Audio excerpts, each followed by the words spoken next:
Medinipur medical college হাসপাতালের যে রোগীদের যে খাবার দেওয়া হয় সেই খাবার নিয়ে বারবার ধরে অভিযোগ আসছিল। আজ সারপ্রাইজ ভিজিটে এসেছেন মেদিনীপুরের বিধায়ক শঙ্কর গুচ্ছাইত এবং তিনি এসে নিজে রোগীদের যে খাবার দেওয়া হয় সেই খাবার তিনি নিচ্ছেন এবং খাবার নিয়ে তিনি দেখছেন। আমি দেখাবো ভাত, একটা তরকারি, মাছ।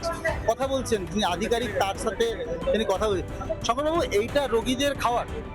দেখুন, আমি জনতা দরবারে যাওয়ার পরে প্রতিদিন বসছি, আর হাসপাতালের যে রোগীদের খাবার তার যে কোয়ালিটি সেটা নিয়ে বহু মানুষের অভিযোগ আসছে।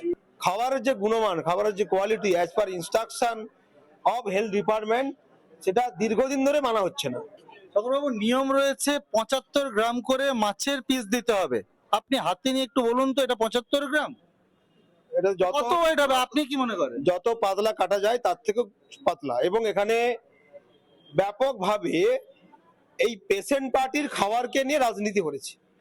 এখানে তোলাবাজি হয়েছে, এখানে টাকাকে আত্মসাৎ করা হয়েছে।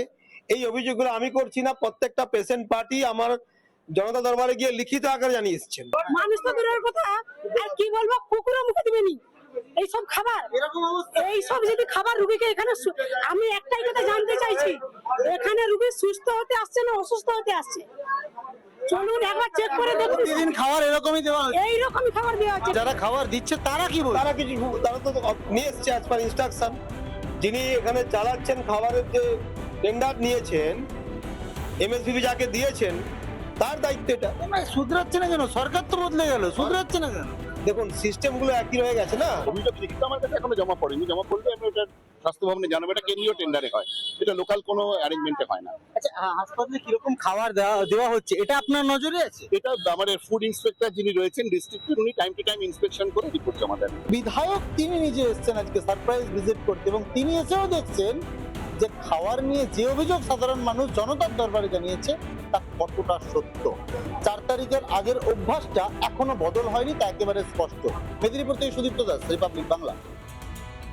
নানা ধরনের কন্টেন্ট দেখার জন্য লাইক করুন, শেয়ার করুন আমাদের ফেসবুক পেজ, সাবস্ক্রাইব করুন আমাদের ইউটিউব চ্যানেল। পাশাপাশি অন্যান্য ব্রেকিং নিউজের জন্য অবশ্যই চোখ রাখুন রিপাবলিক বাংলায়।